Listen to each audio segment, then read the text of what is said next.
What's going on, everybody? Today I want to introduce a new idea to you guys that borrows very heavily from an idea that's already in the game, kind of just expands on the system, really.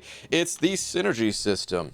Now, Synergies are pretty cool, but they're also, they kind of decide your teams for you sometimes, and it could be hard to justify putting certain champions on the team with one another. Or maybe sometimes it just feels bad in the case of, like, the Fantastic Four, where we want to kind of diversify our class types a little bit more, but if we want the synergies, well, we can't. So I want to kind of try to fix that issue a little bit, along with the issue of some of these new champions just not being very desirable. Like, some of my alliance mates say Black Widow is awesome, underrated and all that. Even Kabam John went to Twitter and said, like, hey man, we have all this data saying Black Widow actually crushes it. Her DPS is super high and all that, and people are totally sleeping on her. But guess what? I still don't care. I still have no reason to actually go after Black Widow, and I have even less reason to sink some of my very valuable rank up resources into Black Widow, other than because it would be fun to play her. So because I don't have like a big reason to rank her up, even if I got her, I would probably have to keep her a rank or two below max. And at that low of a rank, I can't even have a good time in the incursions with a champion like this. So I need some bigger reason in this game. I need some bigger incentive to actually rank up Black Widow. And that goes for a lot of the champions that came out this year. So the way I see it, previously, Kabam, they kind of went about this in two different ways. Number one, they just make the champion stupidly overpowered, right? I mean, how do you get people to stop playing Blade? Well, then you just print Corvus or a Ghost or Omega Red or one of these other champions, right? So we could keep following that trend, and sometimes it is good to come out with these very powerful champions and all that, but we can't, it can't be every single month, right? Otherwise it feels like the champions of the old, they'll become useless before we know it, and then all of our work to rank up these champions and stuff like that, it will have been for nothing. So a little bit of power creep is good, where the newer champions will be a little bit stronger, and I think that's kind of the direction that Kabam's going now, where yeah, they're a little bit stronger, but they're not so strong that they're replacing our old champions. But again, then I just don't have a ton of reason to care about a new champ like this. Or what Kabam has done is design nodes in such a way that you essentially need that champion to get through. And one of the most extreme examples of this is Acid Wash Mysterio, where players are like, I just really don't like playing King Groot, I don't like Man-Thing, and Kabam's like, well, damn it, you're gonna like these champions, or you're going to have a miserable time. So I don't think either of those directions is great for the game, at the extreme levels at least. When they're under control, a little bit of power creep, a little bit of you need to use some strategy and have at least a certain type of champion to get through that quest. I think those things are good, but just it can't be pushed too far. So then again, why would I want to rank up a champion like Black Widow? Why would I care if I pulled her out of a crystal? Why would I care if I pulled Tigra or, name most champions that came out this year, and I'm sure a bunch of champions that'll be coming out next year. Why? Why do I want them? Let's find a way to increase that desirability. So again, we have a bunch of different types of synergies here, right? We have, we have unique synergies where they affect whatever champions are actually in the name of that synergy. Then we have kind of the old school synergy, where as long as you have the champion on the team, you gain a small bonus. It's a small little stat increase. It's nice to have, but certainly doesn't feel mandatory, right? And then we even have other synergies where if we take a look at the other much cooler Black Widow, Clairvoyant here, just for having her on the team, all your champions gain some type of benefit. In this case, all champions gain plus 10% attack when fighting against villain opponents. We also have this with the likes of Nick Fury and Heimdall. And in some cases, they're exceptionally powerful, right? So it's a very wide range of the types of synergies that we have in this game. But the problem is you need to have the champion on the team. And, you know, again, I think that's good in some cases. I think it's great. I think that creates a level of balance where if you already have a very powerful champion, then the only way to boost them up further should come at the sacrifice of one of your champion slots. You want that unblockable special on Ghost when she doesn't even need it because she's so damn strong just all by her lonesome? Well, now you're putting Wasp on the team, which is not even that bad of a champion.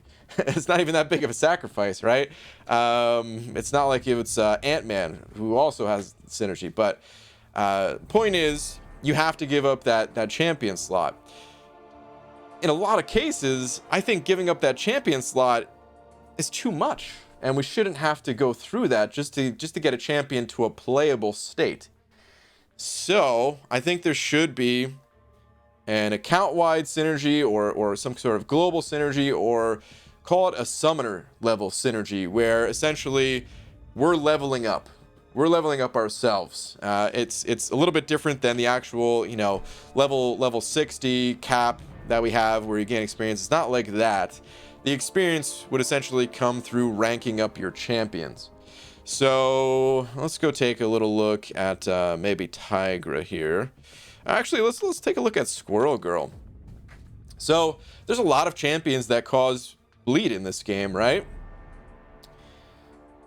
So why do we want to rank up Squirrel Girl? Just another essentially bleed-based champion. Yeah, she does it in a different, unique way, but is it really something needed? No, and because it's not needed, I'm not going to fully rank her up, and once again, I'm not going to play the champion because she's already feeling a tiny bit below the other bleed-based champions in terms of overall power, and then she's going to feel very much so below that because she's going to be a rank or two lower.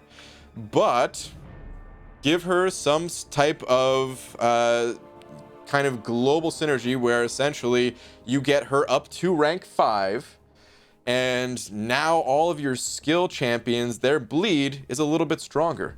And because it's a global thing, because you're not having that sacrifice on your, not sacrificing a champion slot on your team, you can't make it too overpowered. It has to be something a little bit on the smaller side. Maybe it's only like 5% bleed for your skill champions or something like that. But someone who plays Nick Fury will look at that and be like, 5% bleed, I mean, that's not bad, and especially in a long fight, taking Nick Fury into Abyss of Legends or something like that. I'm kind of excited to pull Squirrel Girl, and I kind of want to rank her up because this is going to help me, and this is going to reduce the overall number of hits that I have to do in the Abyss and things like that. So yeah, we can just replicate all the types of synergies that already exist, and we can just mimic them on more of a global level. So let's take another little example here, and let's take a look at where's Magic. Let me look at the 5-star Mystic, and we pull up Magic. Here we go. Because I know she has this family synergy, right? So family, it gives your champions a little bit of a health boost. So let's do that for other families. What about the Fantastic Four? Now, arguably, they're already pretty strong champions, right? Some of them maybe could use a tiny bit of a boost or something like that, but we don't want to give them too strong of a boost. But the issue with the Fantastic Four is that they're all science, and it doesn't always feel that good putting a bunch of science champions on the team, right? A lot of times we don't really want to put Invisible Woman on the team necessarily, or maybe you do want to put Invisible Woman on the team, but you don't want the other 3 science champions, right? It's just, let's break that up a little bit, but it makes sense to leave them science. At least I think so. I didn't read the comics, but it makes sense to leave them all science. But maybe let's make their family synergy more of a global thing, where if you have for each member of the Fantastic Four ranked up, each other member gains a small bit of health just permanently. They have that health permanently. Now we got to be careful with these synergies because depending on, they can't be as crazy as the normal synergies, because the normal synergies, you have the option to just leave that champion off the team if it's going to mess with some other sort of node interaction.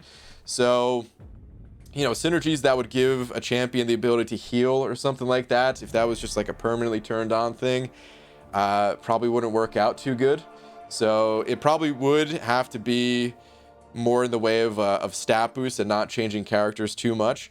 But yeah, I think something like this would be really cool.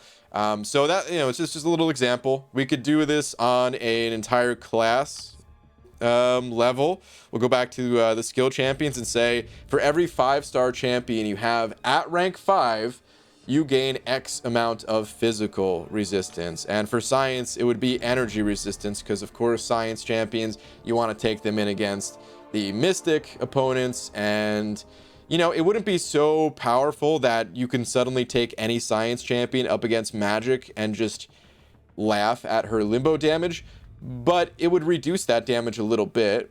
It would reduce the you know, any source of magic damage or energy damage that that's coming in. We could do the same thing with tech champions, where for every tech champion you have at rank 5. So I mean, that's essentially the way the synergy would be different, is that it's not just having the champion, it's having them ranked up. It's giving people a reason to rank up the champions. I don't really have a reason to rank up Hulkbuster, but if maybe Hulkbuster buffed up the other Iron Men in some way, well, now I'm thinking like, okay, I mean, that's kind of cool. And I don't have to have them on the same team, because why on earth would I want to put Hulkbuster, Iron Man, Iron Patriot all on the same team? I don't care how strong you make them. I don't want to put these champions on the same team. I want it to be some sort of global level type of buff. So yeah, for every tech champion you have ranked up, they gain a little bit of permanent armor. And then maybe just as a unique synergy, like, let's see, what does Hulkbuster even have in terms of unique synergies? Does he synergize with some of these other guys here? No, with the other Iron Man, it's just the kind of a basic one. But we can say something like Black Panther here, right? What if you didn't have to have Black Panther and Hulk on the same team? Actually, maybe that's a bad example, because they are different class types. They are very different champions, so it's not so bad to put them on the same team. But maybe Groot is a good example, right? People think Groot's pretty weak, and well, they ain't wrong. This guy sucks, and people also don't like King Groot, and I think King Groot's actually fairly powerful. But maybe a way to kind of buff the two of them up together without forcing them to be on the same team is to give them a unique synergy. I think scientists say that plants can actually talk to one another, right? So call it some subterranean communication synergy, something like that, where, you know, just for having the champions ranked up, they both kind of give a bonus to the other Groot, but you don't have to have them on the same team, because why on earth would I want to put two Groots on the same team, even if there's a synergy directly link them to make them stronger? I want to diversify my team a little bit more, so I don't want to have them on the same team. So I'm not saying to change all the synergies. To be clear, I think that they should be used sparingly, especially at first. But I do think that there's room in this game to say, you want to make your King Groot stronger? Okay, all you need to do is rank up Groot, and you don't have to put him on the team, and that's good enough, type of thing. You know, just a reason to rank up some of these other champs. Again, kind of going back to some of the newer champions are I think better examples. So Black Widow, again, I don't really have a reason to play Black Widow. But maybe if there was a reason to rank her up where she would boost some other champion or boost the rest of my skill champions in some relatively small way, because again, we don't want to go overboard here, because it is an exceptionally powerful thing. It would be as if you were just kind of overall leveling yourself up, and instead of just doing it for some arbitrary total base hero rating, now you have an additional reason to rank up these champions. You have an additional reason outside of they're going to give you a little bit more arena points. And then you can actually use the champion in certain quests or the incursions or wherever you want. Now, I think there's also room for this in nodes. And if Kabam wants to start out kind of slow, they can start just with nodes and say, you know, just for having the champions ranked up, I think variant 2 is actually a good example of what we can look at. If we go to whoops, that wouldn't be variant 2. We go to the back issues and we look at variant 2 here. Well, we'll very quickly see that there is a bonus for using XL champions, right? But it's really just for XL champions that are in the quest. And once you have one XL champion, it's kind of discouraging to rank up others because, well, you only need that one. I mean, technically, yeah, of course, it's better to have more than one on your team, but still, you know, you have enough, and then it's like, okay, I don't want any more XL champions. Well, what if we just really kind of drove things home a bit and said, for every XL champion you have ranked up, while you're in this quest, while you're under the effect of this global node, even if that XL champion is not in the quest, they're just on your account and they're ranked up, then all of your XL champions gain plus 100 attack, kind of thing. So yeah, and I also think it has to be kept to the star level. So if you have a 5-star ranked up, it can only buff up your other 5 stars and things like that. So you can't just go and rank up a ton of 3-star champions to buff up your 5 stars. You know what I mean? But you could do things like that. Or for every hero champion you have ranked up, there could be a node that says you now deal 1% bonus damage to villains. So, you know, it's relatively small so that you don't have to have like a million of these champions ranked up, or you're at a huge disadvantage. But you are incentivized a little bit to rank up champions further, the way I'm kind of envisioning things to work. So yeah, I hope that makes sense. I think the easiest way to start is just by kind of grouping up champions by their family, kind of.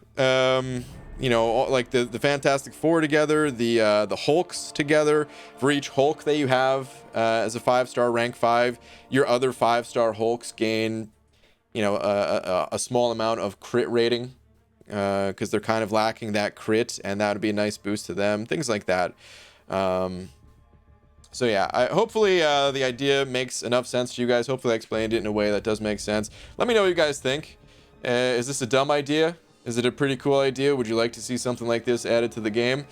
Again, don't want to I don't want to make things too wild. So something like the Heimdall synergy would probably never, ever exist, because that could actually hurt you in a quest. They would all have to start out being relatively small stat increases that would just not change your character's abilities, but just amplify them ever so slightly, but enough that over time you really start to feel it and you get excited for pulling these champions that you know, maybe you're trying to pull Nick Fury from the dual class crystals, the skilled dual class crystals, and you're like, oh, I didn't get Nick Fury, but hey, I've got these other champions that will buff him up when he does come. And maybe I don't need to wait on my resources. Maybe I don't need to bank these resources, because I'll just rank these champs up now, and then when I get Nick Fury, it won't be a waste because they're also going to buff Nick Fury.